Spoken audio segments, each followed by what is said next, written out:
Приветствую тебя, дорогой подписчик. На моем канале будет много интересного контента. Подписывайся, ставь палец вверх и оставляй комментарии. Тайга в начале осени пахнет прелой хвоей, остывающим камнем и близкими заморозками. В этом лесу, в сотни километров от ближайшего поселка, время течет иначе. Здесь нет суеты, а каждый звук имеет значение. Хруст ветки может означать приближение медведя, а резкий крик сойки — предупреждение о незваном госте.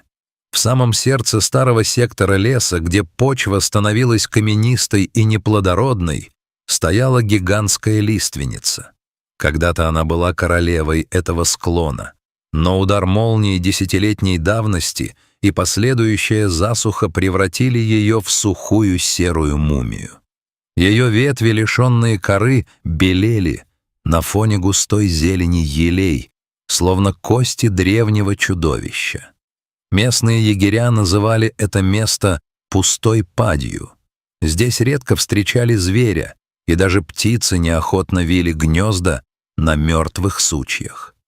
Андрей, профессиональный фотограф-анималист, приехал сюда за кадрами редкого черного аиста. Он обустроил скрытый блиндаж в 200 метрах от лиственницы, надеясь, что открытое пространство пади привлечет птиц. Но вместо пернатых его объектив поймал нечто совершенно иное. На исходе первого дня наблюдений, когда солнце уже клонилось к закату, окрашивая верхушки деревьев в багровый цвет, из-под леска вышла лиса. Она была необычайно крупной для этих мест, а ее мех имел редкий, почти неестественный, огненно-рыжий оттенок.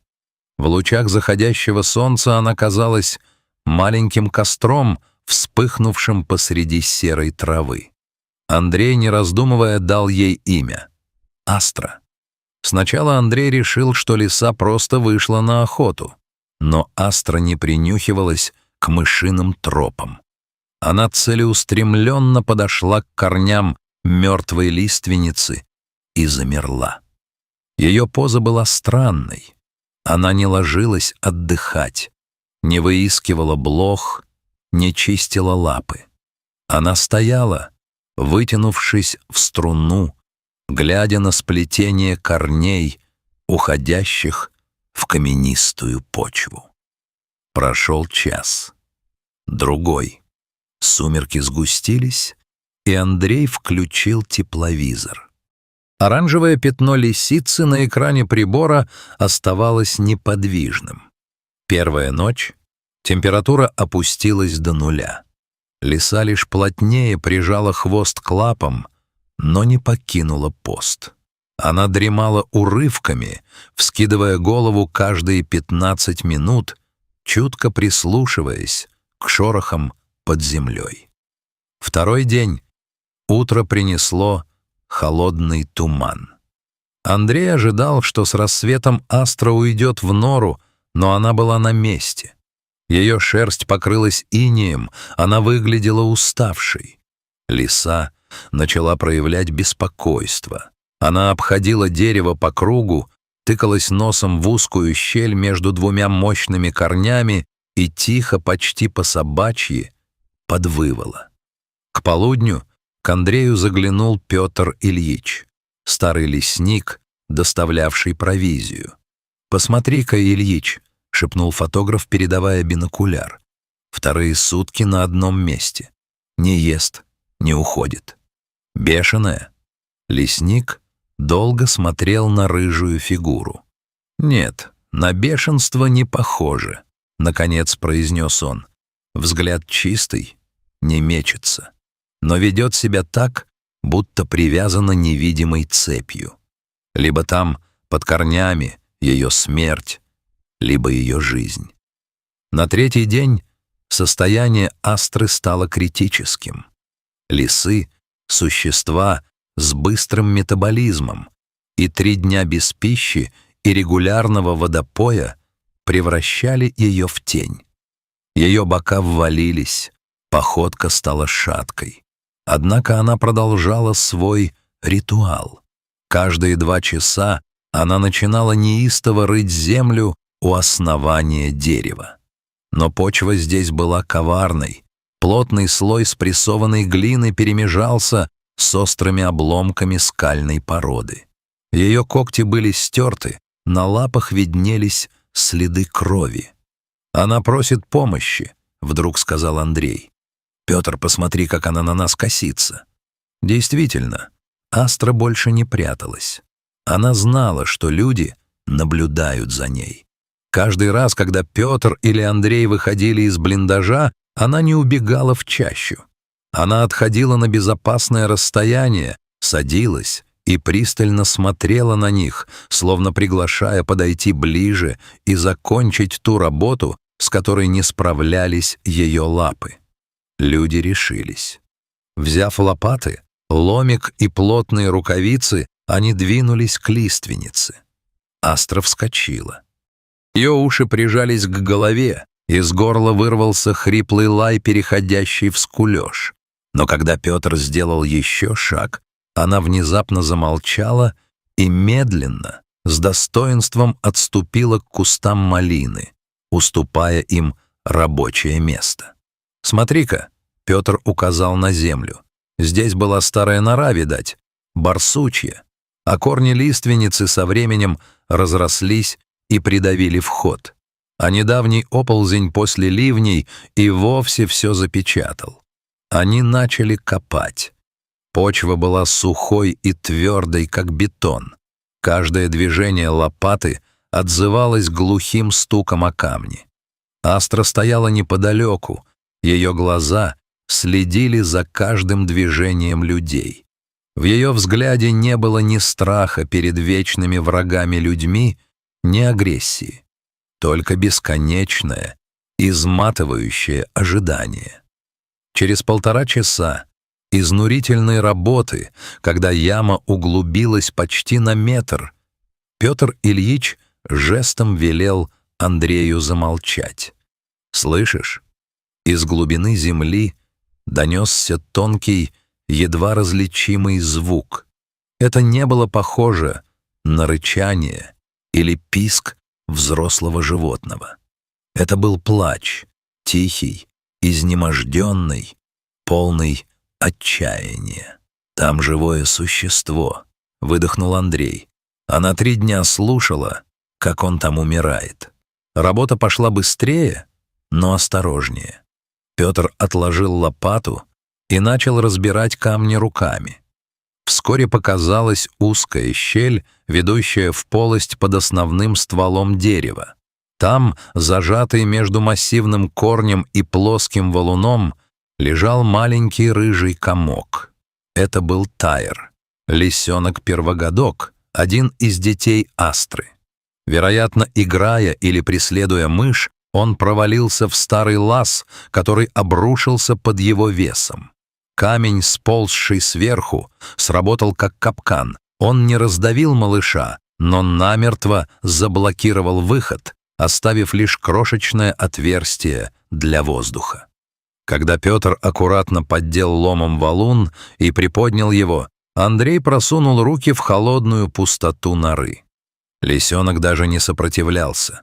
Он был настолько слаб, что его тельце казалось невесомым, а лапки безвольно висели. Как только люди отошли от ямы на несколько метров, положив Тайра на мягкий мох, произошло то, что Андрей позже назовет самым трогательным моментом в своей карьере фотографа. Астра не бросилась наутек. Она подошла к сыну медленной, почти торжественной походкой. Она не обращала внимания на людей, стоявших в 5 шагах. Лиса начала вылизывать Тайра.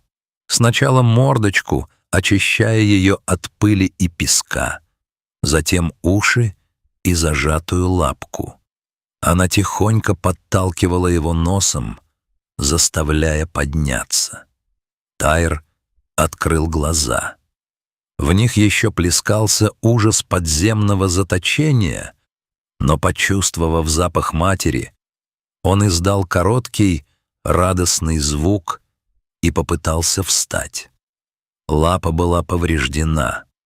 Он припадал на нее, но был жив. Астра на мгновение замерла. Она подняла голову и посмотрела на Петра и Андрея. Этот взгляд длился не более 5 секунд, но в нем было все. Признание их силы, благодарность за спасение и негласный договор о ненападении. В этот момент стерлась грань между человеком и диким зверем. Существовала только жизнь, которая была сохранена общими усилиями. Лиса осторожно взяла Тайра за шкирку. Малыш был уже великоват для такой переноски, но он послушно поджал лапы. Астра развернулась и, не оглядываясь, направилась в сторону густых зарослей. Огненный мех мелькнул среди деревьев и исчез, словно его и не было. Прошло несколько недель. Андрей заканчивал свою экспедицию. Аисты так и не прилетели, но он не чувствовал разочарования. Его флеш-карты были заполнены кадрами, которые стоили 1000 редких птиц. В последний вечер, перед тем, как свернуть лагерь, он решил еще раз сходить к мертвой лиственнице. Яма, которую они вырыли, постепенно осыпалась, заполняясь осенней листвой. Андрей присел на корень дерева, вспоминая те 3 дня. Вдруг его внимание привлекло что-то на плоском камне у подножия дерева. Он подошел ближе и замер от удивления. На камне лежала тушка крупного тетерева. Птица была свежей, аккуратно придушенной, без следов долгой терзания. Это не мог быть подарок от другого охотника. В радиусе 50 километров не было ни души. Андрей посмотрел в сторону леса. Там, в сумерках, ему показалось, что между елей мелькнул знакомый рыжий всполох. Это был дар. В мире дикой природы, где каждый грамм мяса — это выживание, отдать такую добычу было высшим проявлением признательности. Астра не умела говорить, но она умела помнить добро. История Астры и Тайра быстро разошлась среди любителей природы. Она стала чем-то большим, чем просто рассказ о спасении животного. Она стала доказательством того, что инстинкты — это не только поиск пищи и бегство от опасности. Даже самое эгоистичное, в нашем понимании, существо способно на самопожертвование. Астра могла уйти, могла сохранить силы для других лисят, могла забыть о застрявшем в камнях детеныше, повинуясь закону естественного отбора. Но она выбрала верность. Она выбрала надежду. Мертвая лиственница все так же стоит в пустой пади. Она больше не кажется зловещим скелетом. Теперь для Андрея и Петра это памятник материнской любви и терпению. Дерево, которое не давало плодов и тени, внезапно стало местом, где жизнь победила смерть, благодаря тому, что кто-то просто отказался уходить.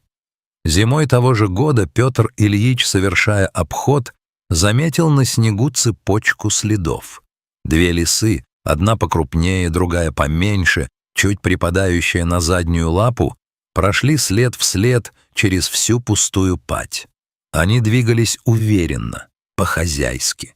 Тайга приняла их обратно, сохранив их историю в шепоте ветра и скрипе старых ветвей мертвого дерева. Астра научила лес главному. Иногда, чтобы спасти мир, Нужно просто не отходить ни на шаг от тех, кто тебе дорог.